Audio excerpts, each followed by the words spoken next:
بسم اللہ الرحمن الرحیم۔ السلام علیکم۔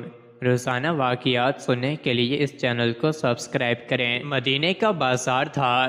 گرمی کی شدت اتنی زیادہ تھی کہ لوگ نڈھال ہو رہے تھے۔ ایک تاجر اپنے ساتھ ایک غلام کو لیے پریشان کھڑا تھا۔ غلام جو ابھی بچہ ہی تھا وہ بھی دھوپ میں کھڑا پسینہ پسینہ ہو رہا تھا۔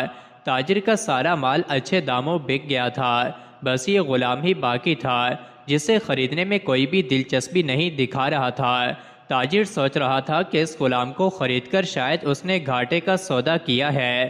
اس نے تو سوچا تھا کہ اچھا منافع ملے گا، لیکن یہاں تو اصل لاگت ملنا بھی دشوار ہو رہا تھا۔ اس نے سوچ لیا تھا کہ اب اگر یہ غلام پوری قیمت پر بھی بکا تو وہ اسے فوراً بیچ دے گا۔ مدینے کی ایک لڑکی کی اس غلام پر نظر پڑی تو اس نے تاجر سے پوچھا کہ یہ غلام کتنے کا بیچو گے؟ تاجر نے کہا کہ میں نے اتنے میں لیا ہے اور اتنے کا ہی دے دوں گا۔ اس لڑکی نے بچے پر ترس کھاتے ہوئے اسے خرید لیا۔ تاجر نے بھی خدا کا شکر ادا کیا اور واپسی کی راہ لی۔ مکہ سے ابو حذیفہ مدینہ آئے تو انہیں بھی اس لڑکی کا قصہ معلوم ہوا۔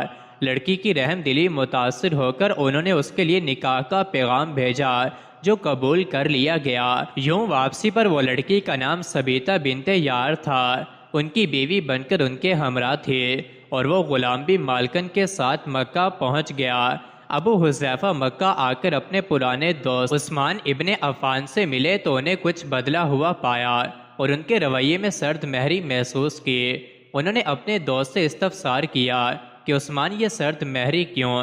تو عثمان ابن عفان نے جواب دیا کہ میں نے اسلام قبول کر لیا ہے اور تم ابھی تک مسلمان نہیں ہوئے، تو اب ہماری دوستی کیسے چل سکتی ہے؟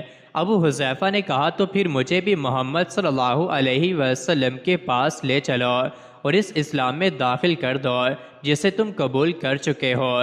چنانچہ حضرت عثمان رضی اللہ عنہ نے انہیں نبی کریم صلی اللہ علیہ وسلم کی خدمت میں پیش کیا اور وہ کلمہ پڑھ کر دائرہ اسلام میں داخل ہو گئے۔ گھر آ کر انہوں نے اپنی بیوی اور غلام کو اپنے مسلمان ہونے کا بتایا تو ان دونوں نے بھی کلمہ پڑھ لیا۔ اس دنیا میں حضرت ابو حذیفہ رضی اللہ عنہ نے اس غلام سے کہا کہ چونکہ تم بھی مسلمان ہو گئے ہو اس لیے میں اب تمہیں غلام نہیں رکھ سکتا، لہٰذا میری طرف سے اب تم آزاد ہو۔ غلام نے کہا آقا میرا اب آپ دونوں کے سوا کوئی نہیں ہے، آپ نے مجھے آزاد کر دیا تو میں کہاں جاؤں گا؟ حضرت ابو حذیفہ رضی اللہ عنہ نے اس غلام کو اپنا بیٹا بنا لیا اور اپنے پاس ہی رکھ لیا۔ غلام نے قرآن پاک سیکھنا شروع کر دیا اور کچھ ہی دنوں میں بہت سا قرآن یاد کر لیا اور وہ جب قرآن پڑھتے تو بہت خوبصورت لہجے میں پڑھتے۔ ہجرت کے وقت نبی کریم صلی اللہ علیہ وسلم سے پہلے جن صحابہ نے مدینہ کی طرف ہجرت کی ان میں حضرت عمر رضی اللہ عنہ کے ساتھ حضرت ابو حذیفہ رضی اللہ عنہ اور ان کا یہ غلام پالک بیٹا بھی تھا۔ مدینہ پہنچ کر جب نماز کے لیے امام مقرر کرنے کا وقت آیا تو اس غلام کی خوبصورت تلاوت اور سب سے زیادہ قرآن حفظ ہونے کی وجہ سے انہیں امام چن لیا گیا اور ان کی امامت میں حضرت عمر رضی اللہ عنہ جیسے جلیل القدر صحابی بھی نماز ادا کرتے تھے۔ مدینہ کے یہودیوں نے جب انہیں امامت کرواتے دیکھا تو حیران ہو گئے کہ یہ وہی غلام ہے جسے کوئی خریدنے کے لیے تیار نہ تھا۔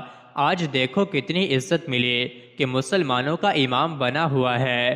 اللہ پاک نے انہیں خوش گل و استقدر بنایا تھا کہ جب آیات قرآنی تلاوت فرماتے تو لوگوں پر ایک محویت طاری ہو جاتی اور راہ گیر ٹھٹک کر سننے لگتے۔ ایک دفعہ ام المومنین حضرت عائشہ رضی اللہ عنہ کو رسول اللہ صلی اللہ علیہ وسلم کے پاس حاضر ہونے میں دیر ہوئی۔ آپ صلی اللہ علیہ وسلم نے توقف کی وجہ پوچھی تو بولیں کہ ایک قاری تلاوت کر رہا تھا، اس کے سننے میں دیر ہو گئی، اور خوش الحانی کی اس قدر تعریف کی کہ حضرت صلی اللہ علیہ وسلم خود چادر سنبھالے ہوئے باہر تشریف لے آئے۔ دیکھا تو وہ بیٹھے تلاوت کر رہے ہیں۔ آپ صلی اللہ علیہ وسلم نے خوش ہو کر فرمایا اللہ پاک کا شکر ہے کہ اس نے تمہارے جیسے شخص کو میری امت میں بنایا۔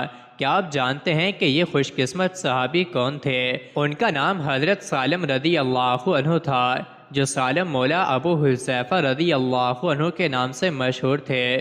انہوں نے جنگ موتا میں جام شہادت نوش کیا۔ اللہ کی کروڑ ایسی ہی ویڈیوز کے لیے چینل کو ضرور سبسکرائب کریں۔